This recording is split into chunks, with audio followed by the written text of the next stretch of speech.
Kapten Sibolga, banjir gelondongan, dikala sungai jujur mengungkap kebohongan. Banjir bandang boleh datang dari langit, tapi gelondongan kayu tidak pernah jatuh dari awan. Hujan deras bisa membawa air, tapi tidak mungkin membawa batang kayu sebesar tiang listrik kalau tidak ada yang memotongnya. Masuk akal kan? Belum lagi lubang-lubang tambang liar tanpa izin yang selalu mulus menembus perut gunung di Tukka, hingga air bingung mencari tempat berlindung. Akhirnya ia berangkat langsung menyapa manusia yang tak tahu kabar apa-apa. Di saat pemerintah setempat banyak yang pura-pura bingung, padahal penggalian demi penggalian berlangsung di depan batang hidung. Hutan lindung pun memberi kabar kalau ia sedang berkabung dan memberi air langit yang turun untuk dikirim langsung, hingga si Haporas pun tak mampu membendung. Jadi, mari kita bicara yang sebenarnya. Bukan naskah dongeng konferensi pers ala pemerintah. Lalu apa yang terjadi di hulu sungai Sihaporas hingga gelondongan hanyut? Apa? Hujan yang menebang pohon? Atau angin yang menggergaji batang? Di hulu Hutana Bolon Tukka ada batu besar-besar hanyut didorong oleh kayu gelondongan. Siapa yang tebang? Semut atau malaikat sedang praktek tebang pilih?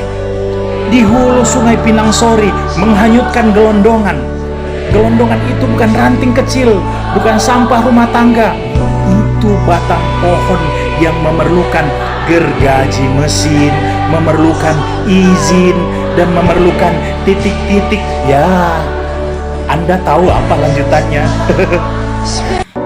Apa yang terjadi di hulu sungai sehingga kayu gelondongan nyangkut di jembatan Anggoli, batas Tapteng dan Tapsel, sampai-sampai jembatan bukan lagi infrastruktur publik, tapi berubah fungsi jadi tempat parkir kayu ilegal setiap kali hujan turun. Mana mata? Nampak kan? Dan ini pertanyaan yang tidak boleh lagi dianggap sepele. Ada apa ini Pak Bobi Nasution, Gubernur Sumatera Utara? Sehingga kayu gelondongan besar-besar hanyut di Sungai Batang Toru yang hulu sungainya melewati Taput. Ada apa dengan Taput? Tapsel. Ada apa dengan Tapsel? Hingga berujung ke Tapteng. Ada apa dengan Tapteng? Hutannya maksud saya. Apa yang sebenarnya terjadi? Apakah banjir bandang sedang mengungkap apa yang selama ini disembunyikan dalam kebohongan? Atau sungai sedang berkata jujur sementara pemerintah sedang sibuk mengarang alasan? Karena wajar kalau air meluap, tapi tidak wajar kalau hulu sungai berubah jadi jalur distribusi kayu ilegal. Tidak wajar kalau batang pohon seukuran pelukan manusia bisa hanyut seperti sampah plastik.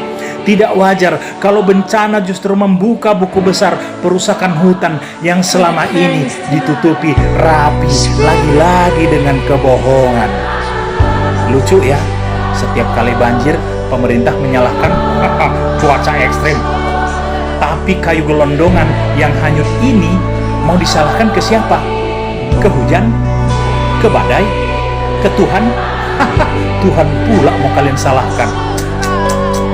Ini bukan bencana alam. Ini bocornya skandal kebijakan. Ini kegagalan pengawasan. Ini rapot merah penegakan hukum. Atau ini kebrengsekan pemerintah. Karena hulu yang gundul bukan terjadi dalam waktu semalam. Sungai yang penuh gelondongan bukan terjadi tiba-tiba.